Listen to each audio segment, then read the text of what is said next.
किसी भी सफ़र का एक भी कदम गलत पड़ जाए तो फिर आगे का सफ़र थोड़ा दुष्कर हो जाता है। हमेशा प्रयास किया कि ग्रीनरी बनी रहे।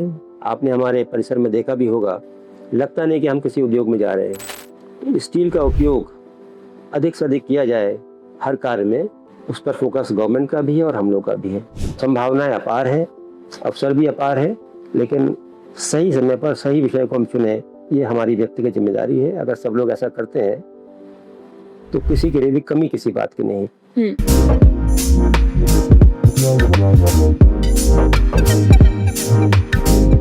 नमस्कार, बहुत स्वागत है आपका। मैं हूं आपके साथ नवजोत कौर। आप देख रहे हैं रूबरू और आज के इस सेशन में आपकी मुलाकात करवाने जा रही हूं एक बहुत ही प्रोमिनेंट और इन्फ्लुएंशियल पर्सनालिटी के साथ, काशीपुर में, जिन्होंने स्टील का एम्पायर बिल्ड किया है और स्टील इंडस्ट्री से लेकर फूड सेक्टर तक अपना परचम लहरा रहे हैं। इसी के साथ उनकी पहचान शब्दों की मोहताज नहीं है। उनकी ये जो पूरी लेगेसी है, ये दशकों से चलती आ रही है। आपके रूबरू में करना चाहूंगी, हमारे बीच मौजूद हैं श्री देवेंद्र कुमार जिंदल साहब, और इन्हीं का ये पूरा एम्पायर जो है, पूरा इंडस्ट्रियल सेटअप है। सर, बहुत बहुत स्वागत है आपका हमारे इस खास शो। धन्यवाद नवजोत जी। सर, इससे पहले हम लोग प्रोसीड करें, जो अवार्ड से आपको सम्मानित किया गया है, उनमें से कुछ अवार्ड्स जो हैं वो मैं गिनवाना चाहूंगी दर्शकों को भी। क्वालिटी इनोवेशन अवार्ड के साथ आपको सम्मानित किया गया रिसेंटली। इसी के साथ इस्पात अग्रदूत 2022 में आपको इससे सम्मानित ministry of steel, government of India से किया गया है। एशिया पैसिफिक अवार्ड 2022 में आपको सम्मानित किया गया। इस्पात उद्योग रत्न 2019 और ज्वेल्स ऑफ उत्तर प्रदेश उत्तराखंड में भी आपका नाम शामिल है। इसी के साथ आपके पिताजी की बात की जाए तो श्री मिथिलेश कुमार अग्रवाल, उनको भी उद्योग रत्न अवार्ड से सम्मानित किया गया। सबसे पहले इस पूरी जर्नी को आप कैसे देखते हैं, खास करके जो आपका ये KVS कितना स्पेशल है, कितना महत्व? जर्नी तो कोई भी हो, हर कदम उसमें स्पेशल होता है, क्योंकि अगर किसी भी सफ़र का एक भी कदम गलत पड़ जाए तो फिर आगे का सफ़र थोड़ा दुष्कर हो जाता है जी। मैंने 1978 में ग्रेजुएशन किया केमिकल इंजीनियरिंग से, और ग्रेजुएशन के तुरंत बाद फैमिली बिजनेस में मेरी एंट्री हुई, क्योंकि मैंने उस समय महसूस किया कि कहीं बाहर जाने से बेहतर है पैतृक व्यवसाय है जी, उन्हीं को आगे बढ़ाया जाए। हमारी जॉइंट फैमिली थी और हम लोग 9 कजिन्स थे एक साथ। हमारे एंसेस्टर्स काशीपुर के रहने वाले थे। 1947 में रामनगर शिफ्ट हो गए। वहाँ पर हम लोगों का टिम्बर का, फ्यूल वुड का, कत्थे का, फूड गैस का, चिलीज़ का, rice milling, sugar cane crusher वगैरह ये सब थे। लेकिन जैसे जैसे नई जनरेशन आ रही थी, एक सोच निकली कि कुछ नया किया जाए, कुछ बेहतर किया जाए। और रामनगर में 3 तरफ फॉरेस्ट की लैंड है, एक तरफ नदी है। वहाँ पर हाथ पैर फैलाने का, आगे बढ़ने का रास्ता आसान नहीं था। तो 1978 में हमारे जो जॉइंट बिजनेस हम सब ने मिलकर जिंदल सॉल्वेंट एक्सट्रैक्शन के नाम से रामनगर रोड पर गवर्नमेंट स्कूल के पास हमारा बगीचा था, उसी में एक प्लांट लगाया, जिसमें हम राइस ब्रान ऑयल निकालते थे चावल की भूसी से, और सोयाबीन से एडिबल ऑयल बनाते थे। और ये उपक्रम उस समय अविभाजित उत्तर प्रदेश उत्तराखंड में पहला उपक्रम था इस तरह का जी। और हिंदुस्तान में पहला उपक्रम था जिसमें सोयाबीन ऑयल को रिफाइन करके डायरेक्ट ह्यूमन कंजम्पशन के लिए यूज़ किया जाए। हमारा ब्रांड उस समय हिमगिरी था। और उस समय जैसे जितने भी वनस्पति घी हैं, डालडा उनका सिनोनिम था, तो जितने भी रिफाइंड ऑयल थे उससे पहले पोस्टमैन एक ऑयल आता था, अभी भी आता है शायद, वो केवल रिफाइंड के रूप में जाना जाता था। लेकिन हिमगिरी ब्रांड डॉक्टर्स ने अपने प्रेस्क्रिप्शन में लिखना शुरू कर दिया, क्योंकि ये हार्ट के लिए, शरीर के लिए बहुत लाभदायक। तो वहाँ हम लोग करीब 1986 एक साथ रहे। उसके बाद बहुत सारे कारण हर परिवार में होते हैं। हम लोगों ने सोचा कि हम अपना नया रास्ता चुने। छोटे से स्टील में कदम रखा प्लांट में। उस समय हमारी जो प्रोडक्शन कैपेसिटी थी मुश्किल से 40 से 50 टन रोज़ की हुआ करती। एक छोटी सी हमने रोलिंग में लगाई, ये सोचकर कि इस क्षेत्र में इंफ्रास्ट्रक्चर डेवलपमेंट के बहुत सारे अवसर थे, लेकिन क्वालिटी स्टील अवेलेबल नहीं थी। यहाँ के कंज्यूमर्स को, यहाँ के डीलर्स को, यहाँ के सप्लायर्स को, यहाँ के कॉन्ट्रैक्टर्स को, या कोई भी हो कंज्यूमर, उससे गाज़ियाबाद या कानपुर जैसे शहरों पर देश रहना पड़ता। और हमने ये भी महसूस किया एज ए कंज्यूमर भी, और बाद में एज ए बिजनेसमैन भी, कि हमारी परिस्थितियों को ध्यान में रखते हुए वो लोग एक्सप्लॉइट करते थे। क्वालिटी में, पेमेंट में, सप्लाईज में, रेट्स में कभी न्याय नहीं मिलता था। तो हमने तय किया कि हम जो भी काम करेंगे उसमें एथिकल वैल्यूज़ हमारी प्रायोरिटी रहेंगी। क्वालिटी से कोई कंप्रोमाइज़ नहीं होगा। हर स्तर पर पारदर्शिता रहेगी। व्यापारी, कंज्यूमर छोटा हो या बड़ा हो, किसी के लिए दो भाव नहीं रहेंगे। इस पॉलिसी को लेकर हमने काम शुरू किया। शुरू में बहुत कठिनाइयाँ आईं और कई बार ऐसा लगा कि हमारा निर्णय गलत हो गया, लेकिन हमारे पास अवसर भी नहीं था पीछे मुड़ के देखने का और हम चाहते भी नहीं थे। स्टील में ख़ास बात यह है कि अगर मेटलर्जी कंट्रोल ना हो तो फिनिश प्रोडक्ट में हम कितनी मेहनत कर लें, उसमें हमारा कंट्रोल नहीं हो सकता क्वालिटी में। जो बिलेट इंगट हम बाहर से मंगाते थे उसकी केमिस्ट्री प्रॉपर नहीं होती थी। तो हमने निर्णय किया कि जब तक हम अपनी मेल्टिंग शुरू नहीं करेंगे तब तक हम क्वालिटी प्रोडक्ट नहीं दे पाएंगे। और ये सोचकर 1990 में हमने अपनी पहली इंडक्शन फर्नेस लगाई, उसको रोलिंग मिल के साथ इंटीग्रेट किया। और ये सफ़र जो 1990 में आरंभ हुआ, इसमें कभी इंटीग्रेशन फॉरवर्ड हुआ, कभी बैकवर्ड हुआ, कभी मॉडिफिकेशंस हुए, जो एक निरंतर प्रक्रिया है हमारे उद्योग में। आज हम जहाँ पर हैं, उत्तर भारत में ही नहीं, मैं कह सकता हूँ कि पूरे हिंदुस्तान में, भले ही हमारा नेटवर्क सप्लाई का नहीं हो, लेकिन KVS का नाम एक ऐसा नाम बन चुका है जिसे लोग विश्वास के साथ देखते हैं। हमारे कंज्यूमर्स, हमारे डीलर्स, इवन हमारे वेंडर्स, वो सभी चाहते हैं कि हमारी डीलिंग KVS के साथ हो, क्योंकि उन्हें सोशल सिक्योरिटी भी है, ट्रांसपेरेंसी पूरी है और मार्केट की कुछ भी वाइब्रेशंस हो, तेज़ी की, मंदी की, कॉन्ट्रैक्ट्स पर कोई असर नहीं पड़ता। ये बहुत बड़ा ट्रस्ट। आज वर्तमान में इस क्षेत्र में कई सारी यूनिट्स और भी लग चुकी हैं, सबका अपना अपना मार्केट है। लेकिन हमने इस दौरान पिछले लगभग 40 वर्षों में अपने डीलर्स नेटवर्क को बढ़ाया और जो भी रिक्वायरमेंट मार्केट की थी हमने उसके हिसाब से प्रोडक्ट बनाए। आज अकेला ऐसा प्लांट है पूरे हिंदुस्तान में जो एक ही छत के नीचे अपने कस्टमर्स को TMT bars, plain bars, round bars, square bars, angles, channels, flats उपलब्ध कराता है। इसका सबसे बड़ा लाभ हमारे बायर को ये होता है कि उसका इन्वेंट्री कम हो जाती है। एक ही ट्रक में उससे अपनी शॉप के लिए, अपने स्टोर के लिए काफ़ी सारा मटेरियल मिल जाता है। अदरवाइज़ अगर बाहर से जाएगा तो 10 टन एक ही सेक्शन आने में लग जाएंगे, उसकी इन्वेंट्री बहुत बढ़ जाती थी उसमें काफ़ी, और उसका हमें लाभ भी मिलता है। तो इस प्रकार ये सफ़र हमारा रहा 40 वर्षों का। हो सकता है बहुत से लोग हमसे आगे बढ़ गए हों, लेकिन हमें तसल्ली इस बात की है कि हमने बहुत धन भले ही ना कमाया हो, लेकिन विश्वास बहुत कमाया। सर, ये 40 वर्षों की जो आपकी जर्नी है, the world has really evolved इसमें, इस through out this span of. कैसे देखते हैं अब आप आने वाले सालों में जो KVS premier group of companies हैं, इस पोजीशन पर आप देखते हैं? क्योंकि एक इंडिया में जो GDP है उसमें इंडस्ट्रियल सेक्टर का बहुत बड़ा योगदान। देखिए, इंडस्ट्रियल सेक्टर का योगदान निश्चित रूप से है भी और रहेगा भी, क्योंकि अभी हमारे यहाँ इंफ्रास्ट्रक्चर डेवलपमेंट के क्षेत्र में बहुत कुछ काम होना है। और बड़े संयोग की बात है कि आज से लगभग 5 वर्ष पहले तक सेकेंडरी सेक्टर को लोग इतना महत्व नहीं दिया करते थे। जब स्टील पॉलिसी आई और ये टारगेट दिया गया कि 2030 तक 300 मिलियन टन प्रोडक्शन का टारगेट अचीव करना है, तब सरकार के संज्ञान में आया कि जो सेकेंडरी सेक्टर है वो तकरीबन 52% कंट्रीब्यूट करता है। अगर उसको इग्नोर किया गया तो टारगेट को अचीव करना मुश्किल हो जाएगा। और सेकेंडरी सेक्टर की सबसे अच्छी बात यह है कि इसमें हम अपने वित्तीय साधनों से, बिना किसी सब्सिडी के, बिना किसी एडिशनल लैंड के एक्विजिशन के, बिना पर्यावरण को नुकसान पहुंचाए, इस कार्य को भी सरलता से कर ले रहे हैं।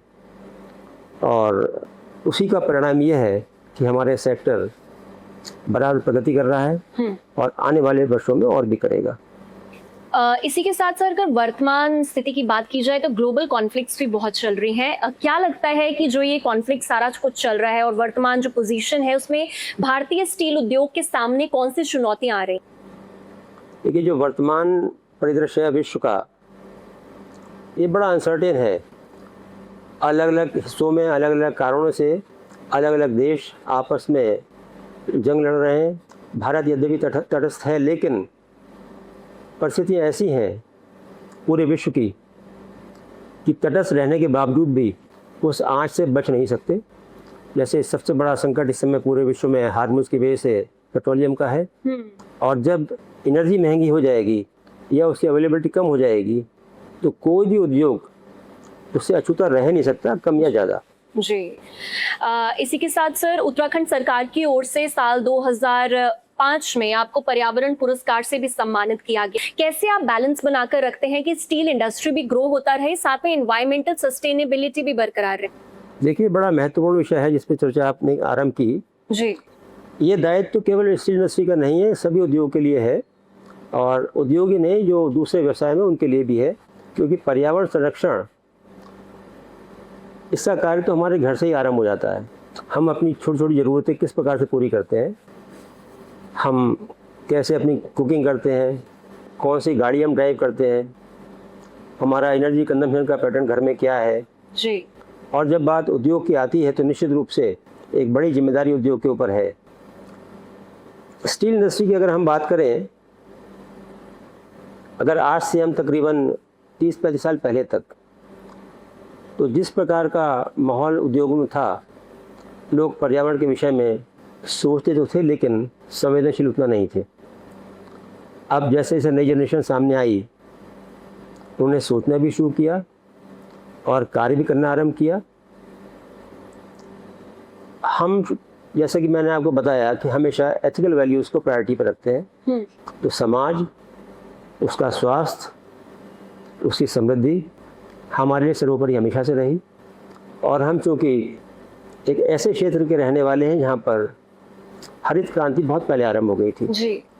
हमने अपने बचपन में यहाँ की नदियों को, यहाँ के जंगलों को, यहाँ के खेतों को देखा है और अपने सामने ही उन्हें काफ़ी हद तक नष्ट होते हुए भी देखा है। तो काफ़ी पहले हमने निर्णय किया कि हम जो भी कार्य करें उसमें पर्यावरण संरक्षण सामान्यतः रूप से आगे बढ़े। जिस समय लोग उद्योगों में, विशेषकर स्टील उद्योगों में,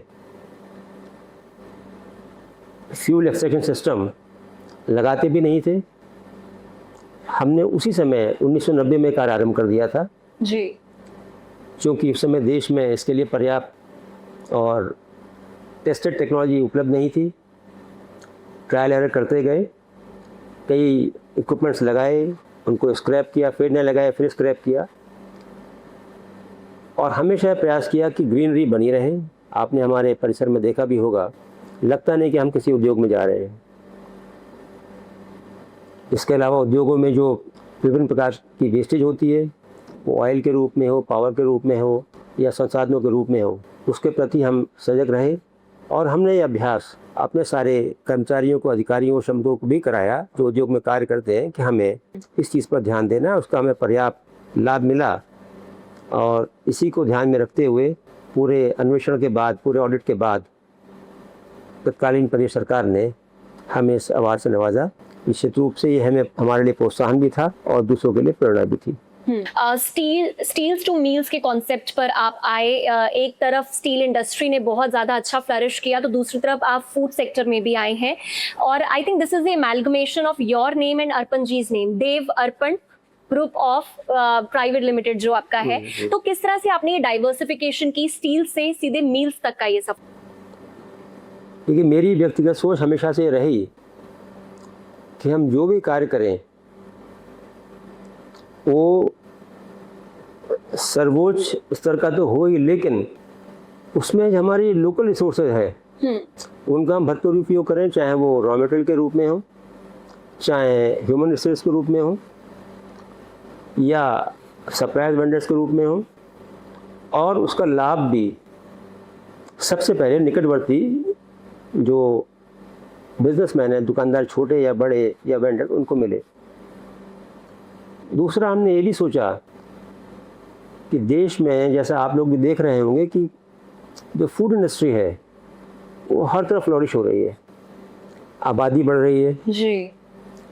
लोगों के टेस्ट बदल रहे हैं, उनकी ज़रूरतें बदल रही हैं, उनकी बाइंग कैपेसिटी भी बढ़ रही है और हर व्यक्ति को जो पहले नहीं सोचते थे, अब एक ऐसी चीज़ अपने इस्तेमाल के लिए चाहिए जो पूर्ण रूप से शुद्ध हो, जिस पे वो विश्वास कर सके। और ये केवल संभव तभी है जब किसी ऑर्गेनाइज सेक्टर से पैक्ड मटेरियल उसको उपलब्ध हो।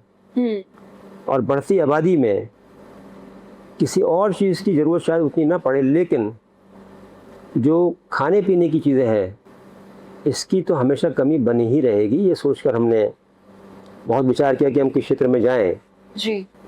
क्योंकि फूड प्रोसेसिंग अपने आप में बहुत बड़ा एक विषय है।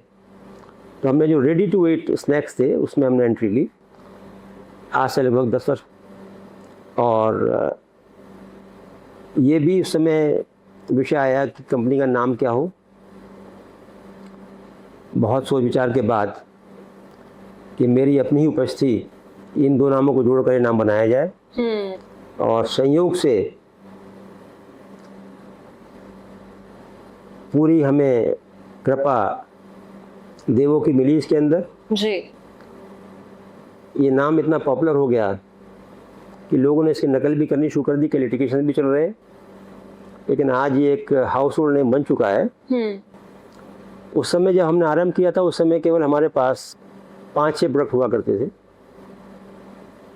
उससे पोटैटो चिप्स या पोटैटो बेस्ड दूसरे आइटम्स थे, लेकिन आज करीब 70 से 80 वेरिएंट्स इसमें हैं। उसमें नमकीन भी हैं, मिठाइयाँ भी हैं, नूडल्स भी हैं, बेक प्रोडक्ट्स भी हैं, और अभी रिसेंटली हमने बेकरी के प्रोडक्ट्स इसमें आरंभ कर दिए हैं, जो अभी बहुत लार्ज स्केल पर मार्केट में नहीं आ पाए। पैकिंग मटेरियल आने वाला है, तो बहुत जल्दी कुकीज़ वगैरह भी आप मार्केट में देखेंगे इस।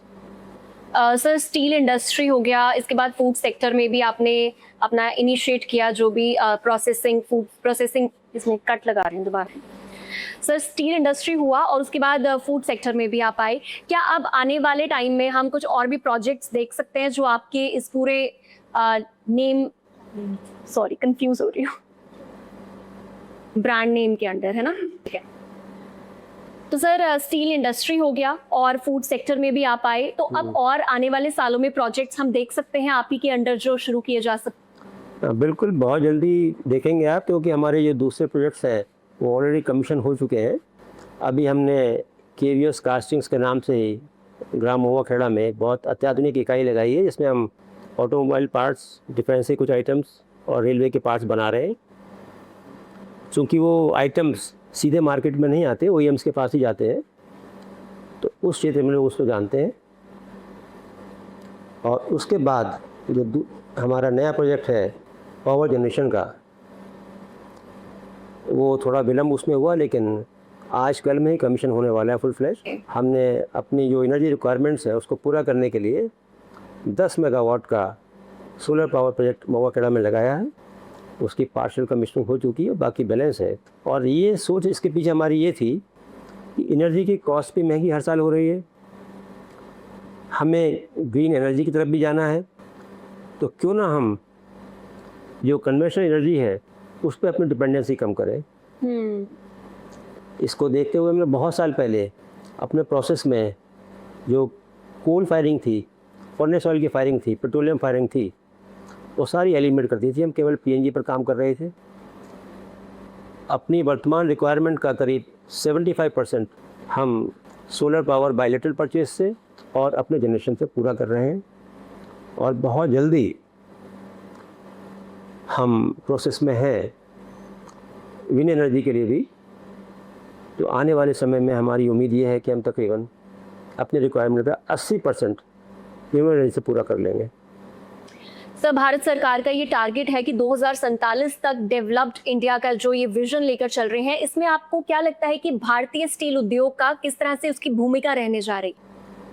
देखिए, ये विजन को पूरा करने में सबसे महत्वपूर्ण भूमिका इस उद्योग की ही रहने वाली है, क्योंकि स्टील और सीमेंट जी दो बुनियादी आइटम्स हैं।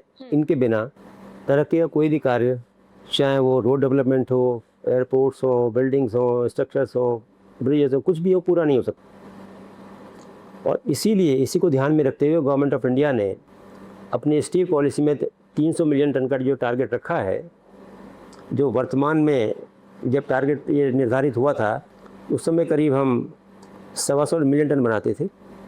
वर्तमान में तकरीबन 150 मिलियन टन तक हम आ चुके हैं और मैं समझता हूँ जो गैप है बहुत जल्दी ये 2021 तक भर भी जाएगा। उसका रीज़न ये है कि अभी हमारा जो per capita consumption world average है वो तकरीबन 300 केजी पर हेड के हिसाब से है जी। हमारे देश में भी कुछ वर्ष पहले तक ये मात्र 70 केजी था, जो अब 100 केजी से ऊपर बढ़ चुका है।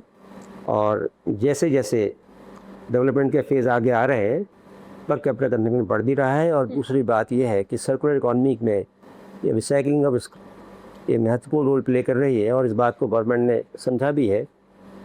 स्टील का उपयोग अधिक से अधिक किया जाए हर कार्य में, उस पर फोकस गवर्नमेंट का भी है और हम लोग का भी है। सर, आज आप समाज की भलाई के लिए भी बहुत सारे ऐसे इनिशिएटिव्स उठाते हैं, जैसे कि जो बहुत ही ज़रूरतमंद लोग हैं उनको आपने ये कृत्रिम अंग उपलब्ध करवाए थे, उसके बारे में क्या कहना चाहेंगे? क्या आपको इंस्पायर करता है कि आप समाज को भी उसी तरह से उभार सकें? देखिए, ये ठीक है आपने जो विषय उठाया, ये हम समाज की भलाई के लिए नहीं कर रहे, ये हम अपने आत्मिक आनंद के लिए और अपनी मानसिक शांति के लिए कर रहे हैं। और ये परंपरा हमारे परिवार में बहुत पहले चलती आई है जी। कृत्रिम अंग का कार्यक्रम आज से लगभग 18-19 साल पहले रोटरी क्लब ऑफ काशीपुर के माध्यम से आरंभ हुआ था। लेकिन इसके अलावा अपने निजी सोर्सेस से, अपने निजी संसाधनों से हमने अपनी परिवार की इस परंपरा को हमेशा आगे बढ़ाया। और अभी 5 वर्ष पूर्व इसको व्यवस्थित करने के लिए KVS प्रीमियर फाउंडेशन की स्थापना हमने की, जिसके माध्यम से हमारा प्रयास ये रहता है कि हम उस समाज को जिसने हमें बहुत कुछ दिया, जितना भी संभव हो वापस कर सके। जी। तो कृत्रिम अंगों के अलावा हेल्थ पर, एजुकेशन पर, एनवायरनमेंट पर विशेष रूप से कार्य हो रहे हैं, जैसे स्कूलों में कंप्यूटर लैब स्थापना करना, smart classes, toilets, specially girls school में एक कार्य हुआ। 2-3 वर्ष पूर्व पिथौरागढ़ में हमारे पास संज्ञान में आया, वहाँ से सूचना आई कि कुछ क्षेत्र ऐसे हैं या बच्चे स्कूल से ड्रॉप आउट इसलिए हो रहे हैं कि जब वो घर से पैदल निकलते हैं स्कूल जाने के लिए तो पहाड़ में बाघ का बहुत आतंक रहता है, तो डर के मारे बच्चों ने स्कूल जाना बंद कर दिया। ये अक्सर आपने अखबारों में पढ़ा होगा कि घर में कोई बीमार हो गया तो उसको डोली पे उठा के कई किलोमीटर पैदल चल के जाना पड़ता है रोड तक। महिलाएं सवेरे पानी भरने जाती हैं, कई बार बाघ उन पर हमला कर देते, तो उसको ध्यान में रखते हुए उनको एक मल्टीपर्पज़ व्हीकल जो एम्बुलेंस का कार्य भी करे, बच्चों को स्कूल भी पहुंचाए और पानी का टैंकर उपलब्ध कराया गया। गवर्नमेंट हॉस्पिटल में गत वर्ष नवजात बच्चों के लिए यह सुविधा नहीं थी, वेंटिलेटर 12 लगवा कर एक पूरा ICU बनवाया गया। एक लंबी फहरिस्त है, इसे हम अपने गुणगान के लिए नहीं बताना चाहते किसी को, लेकिन हम ये चाहते हैं कि एक अच्छा कार्य है समाज का तो हमें देखकर दूसरे भी प्रेरित हों और लोग आगे आएँ, क्योंकि जो एक वैक्यूम है संसाधनों की उपलब्धता पर और ज़रूरत पर वो बहुत बड़ा है जी। केवल सरकारों के माध्यम से वो पूरा होना संभव दिखता नहीं है। हालांकि प्राथमिक जिम्मेदारी सरकार की ही है, लेकिन हम अपनी भागीदारी से, सामाजिक भागीदारी से बच नहीं सकते। तो जो लोग भी सक्षम हैं कर सकते हैं, किसी न किसी रूप में सबको आगे आना चाहिए। और एक पुनीत कार्य है, गवर्नमेंट ऑफ इंडिया ने 2014 में कंपनीज एक्ट में एक पॉलिसी बनाई, इसको मैंडेटरी कर दिया। ये भी एक स्वागत योग्य कदम है, क्योंकि बहुत से लोग क्षमतावान होते हुए भी इस कार्य को नहीं कर रहे थे, अब उन्हें बाध्यता है करने की। हम लोग तो ये कार्य पहले ही कर रहे थे, लेकिन अब और व्यवस्थित तरीके से कर रहे हैं और ये प्रयास हमारे ऐसे। सो जो भी एस्पायरिंग एंटरप्रेन्योर्स हैं, जो बिजनेस सेटअप भी करना चाहते हैं, इंडस्ट्रीज भी बनाना चाहते हैं, उनके लिए आप अपने अनुभवों के आधार पर क्या सीख और सलाह दें? लेकिन मैं अपने अनुभव के आधार पर सिर्फ इतना ही कह सकता हूँ कि सकारात्मक सोच, और दृढ़ संकल्प के साथ अगर हम आगे बढ़, तो हर चुनौती अवसर बन जाती है, हर कठिनाई से हम रास्ता देती है। हमारी अप्रोच और गाइडेंस प्रॉपर होनी चाहिए और हमारी इंटीग्रिटी साफ होनी चाहिए। संभावनाएं अपार हैं, अवसर भी अपार है, लेकिन सही समय पर सही विषय को हम चुने, ये हमारी व्यक्तिगत जिम्मेदारी है। अगर सब लोग ऐसा करते हैं तो किसी के लिए भी कमी किसी बात की नहीं। सर बहुत शुक्रिया आपका, आपने दर्शकों के साथ बातचीत की और जाहिर सी बात है उनको इस पूरी कॉन्वर्सेशन से काफ़ी कुछ सीखने को भी मिलेगा, क्योंकि आपके जो गोल्डन वर्ड्स हैं वो उनको हेल्प करेंगे अगर वो खुद इंडस्ट्रियल सेटअप का सोच रहे हैं या आगे कोई भी बिजनेस ले। तो फिलहाल रूबरू के इस सेशन में इतना ही, मुझे दीजिए इजाज़त, धन्यवाद।